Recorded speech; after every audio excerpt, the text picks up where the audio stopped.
What up, fam? Country CEO here, man, on a beautiful Sunday morning. Man, look, got a little rain last night into this morning, but it's gone now. Bringing in a cold front for tomorrow morning, about 50 degrees. I love it, my kind of weather. We had a pretty good week last week. Wasn't alien, but it was a great week. You know, under the circumstances, we made it do what it do, and that's what we do. Right? Sometimes you got to pivot, you got to maneuver, you got to adjust to make things do what they do. One of my main customers didn't really have a whole lot last week. Not the main one, but one of my main ones. And so we had to pivot and do some other stuff. And that's a nugget right there. How did I do that? We were able to, make some calls, old people that I hadn't worked with in a while, but they know me.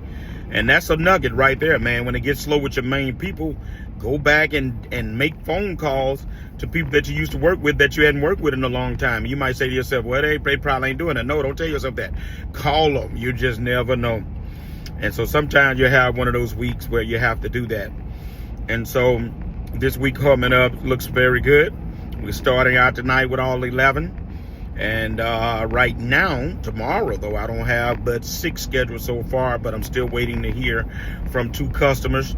So I'm hopeful that I'm going to be able to get all of them out during the day tomorrow. If not, one of the new trucks need to go to the shop. It's got a check engine light. I think it's a little sensor or something. They want us to come back and the strobe lights stop working. So that's just going to be that. That's what I do. I go to the shop. If we ain't got nothing for one of the trucks, I go to the shop. I pay the guys to sit there with the truck so they get a chance to make money while they go and do that. And I don't have to be tied up with waiting on no truck.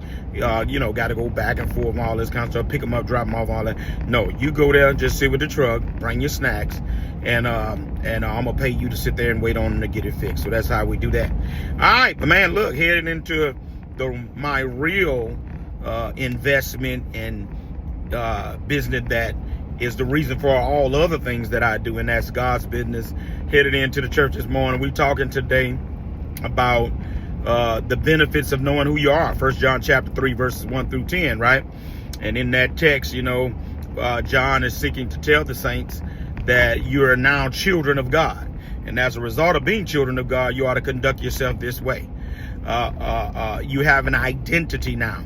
And I want to jump off right there with the word identity, because that's a problem that we're having across the length and breadth of this country, from young to old people. They don't know who they are.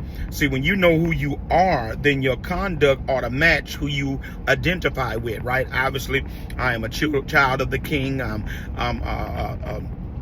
Jesus is my elder brother.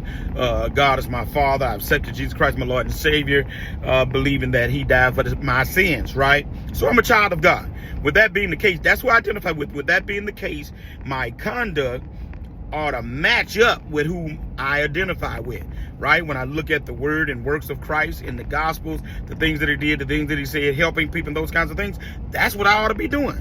Ephesians says we ought to be imitators of him. Imitate means to do the same thing, to be just like, right? And let me tie it into a business principle for you.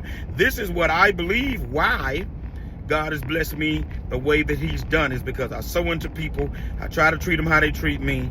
I try to do what Jesus said, spread the wealth, spread the work around to other dump truckers and things of that nature. And I believe that's why it comes back to me in the way that it does. My grandmother used to say, son, if you do good, good will follow you.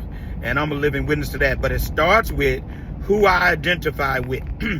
I identify with Jesus the Christ. So therefore, my worldview as I look at the world is through the lens of the word and the works of Christ, right? And so my actions then therefore are going to be matching up with that. All right, hope that helps somebody today, man. Listen, big week this week. I hope we can get us an alien. I don't know if we can get us an alien, but I'm hoping we can get us an alien. Insurance renewal. I'll update you on that, guys. I'm in the midst of my liability insurance renewal. So I'm going to talk a little bit about that, tell you how that goes. But other than that, we washed up yesterday. Young man coming to grease me up, check fluids, check belts, everything today. We ready to roll. Country CEO, y'all be good. Hit the comments, hit the like, subscribe, notification bell. See you guys later.